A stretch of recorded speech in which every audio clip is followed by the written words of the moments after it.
Metal Shop is brought to you by Budweiser. For all you do, this Bud's for you. Metal Shop.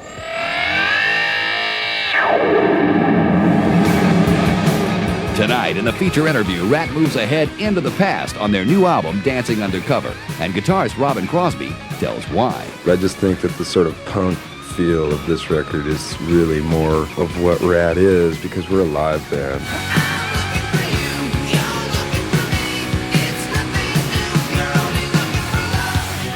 Biff Byford lets you know what a Saxon Master Classic and Alice Cooper have in common. And on Fresh Metal, it's Trick or Treat with Fastway.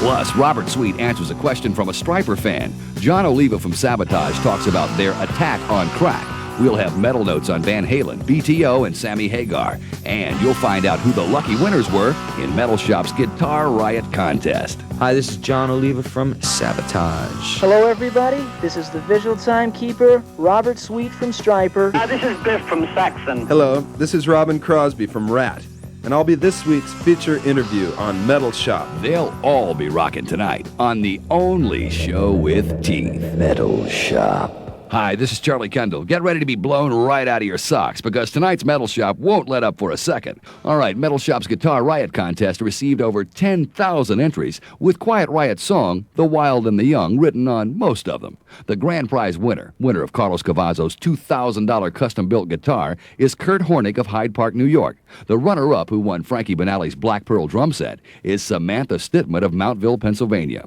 25 third prize winners get an autographed poster of Quiet Riot.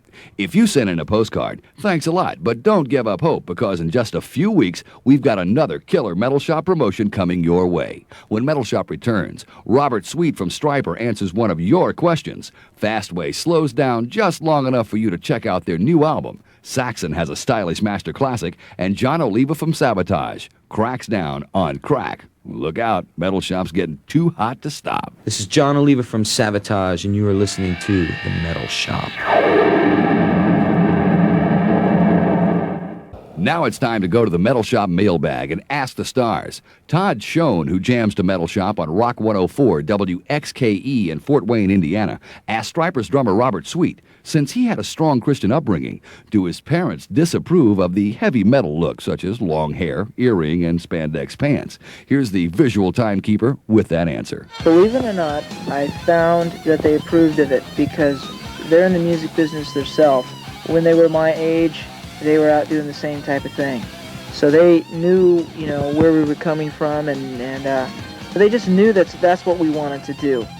They knew how serious we were about it, so they went along with us, and they were real helpful, and I can say I'm really happy about that, because a lot of people in bands out there, the folks aren't too behind them, and that kind of helps put a hindrance on the situation there. But no, I have to say I've got great parents who were behind us and are still behind us to this day. There's a new movie in the theaters these days called Trick or Treat, and it stars both Ozzy Osbourne and Gene Simmons of Kiss. But that's not the only contribution heavy metal made to this flick, because Fastway also got in on the action and recorded 7 brand new rockin' cuts for the Trick or Treat soundtrack. Tonight on Fresh Metal, you're going to get a taste of that album. Here's Don't Stop the Fight and Trick or Treat, new from Fastway. From the motion picture soundtrack Trick or Treat, that's Fastway with Don't Stop the Fight and Trick or Treat, tonight's Fresh Metal. Now let's get into a master classic. 5 years ago, Saxon released the album Denim and Leather, and almost immediately the title track became a concert favorite. Saxon's lead singer Biff Byford admits he borrowed the title from fellow rocker Alice Cooper, but the only reason he did it was for the fans. Here's Biff with the story. Denim and Leather was, again, an idea we wanted. And I'll tell you where we got the idea for Denim and Leather from. I've not told this anybody before, and it's not really a rip-off, it's just an idea. There's an Alice Cooper song. I think it's on an album called From the Inside. In that album somewhere, he says Denim and Leather. And I heard that song and I thought, well, that'd be a brilliant title for a song, Denim and Leather, in our context, to the fans. And we wanted to write an anthem, and we'd already had the music, the dun dun da da da, and the voices singing on the end of it. We asked 250 members of our fan club if they wanted to come down. We got them a coach, and they all came down to Basing Street Studios in London, and we put them all in the studio, and we all sung the chorus on the end of it. A couple of weeks ago, Sabotage loaded up the equipment truck and went to New York to play at an anti-crack rally held at City Hall. Jon Oliva, Sabatage's lead singer, says he was amazed by the variety of people who showed up and told Metal Shop what brought them there. You know, it was weird for us to see all these, thousands and thousands of people. Street people, bums, thieves, hooker, everything. Any kind of person you could imagine, all the way up to politicians, were all there because this stuff is no good. And it is killing people. Like I said, you know, we lost 2 of our friends to it. So, you know, that sort of hit us because these are guys that we grew up with. We've known them since we were in high school. I think a lot of progress was made from it because a lot of people just joined together and they were chanting and they had the signs and the vibe was very, very intense. It was like you had to be there, you know, to see. But I think it's going to help a lot. Anything you do is going to help rather than just ignore it. That's Jon Oliva from Sabotage. Coming up, and the big Ratt, guitarist Robin Crosby gives the feature interview. Hello, this is Brian Johnson from AC/DC, and you're listening to The Metal Shop. Since Ratt's dancing with this week's number 2 metal, let's start the feature interview now. Robin Crosby, the taller and blonder half of Ratt's twin guitar attack, told Metal Shop that it was their producer Beau Hill who helped get this Ratt track rolling.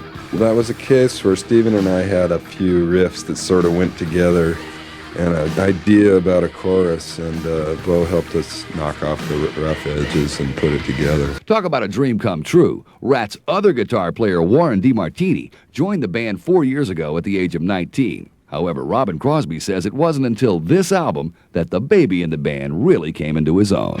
Everybody sort of came out of their shell this year, though. Like, you'll notice there's more collaborative writing than ever before. Warren has really stretched out as a writer and really come to his own as a guitarist. I think he really proves himself on this record more than ever before.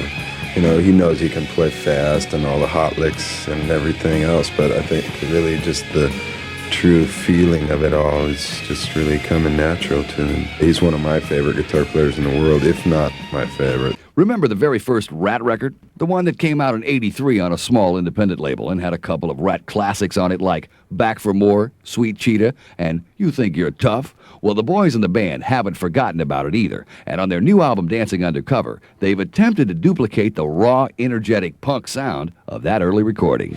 I like to feel that we still have the same sort of go-get-em attitude that we always have, and I think this record shows that more probably than maybe the last one. It's got a little bit more edge to it. I think it represents the band better, perhaps, than either of the other LPs, and more like the EP in the sense that it captures sort of a more live, raw feel, and it's not quite so slick and polished. But I just think that the sort of punk feel of this record is really more of what Ratt is, because we're a live band, and to be a Ratt fan and not see us live, perhaps you're missing the whole concept, you know. So I think that this record really just represents us best. Here's a few final metal notes for you. Randy Bachman of BTO told Metal Shop that he's writing a couple of songs with Sammy Hagar for Sammy's solo album, and that Mr. I Can't Drive 55 will be doing a remake of the BTO master classic, You Ain't Seen Nothing Yet. You can also expect Eddie Van Halen to play bass and produce the LP, which they began recording this month. Meanwhile, both Van Halen and BTO have plans to start recording their next albums in January. Hey, Ratt and Rollers, this is Robin Crosby from Ratt. This week's most valuable metal is coming up next. Stick around. Making the big jump from last week's number 3 metal, here's Triumph with this week's number 1 metal, Tears in the Rain. I'm Charlie Kendall. See you next week on Metal Shop. The only show with teeth. Metal Shop is a production of the MJI Radio Network and has been brought to you by Budweiser. For all you do, this Bud's for you.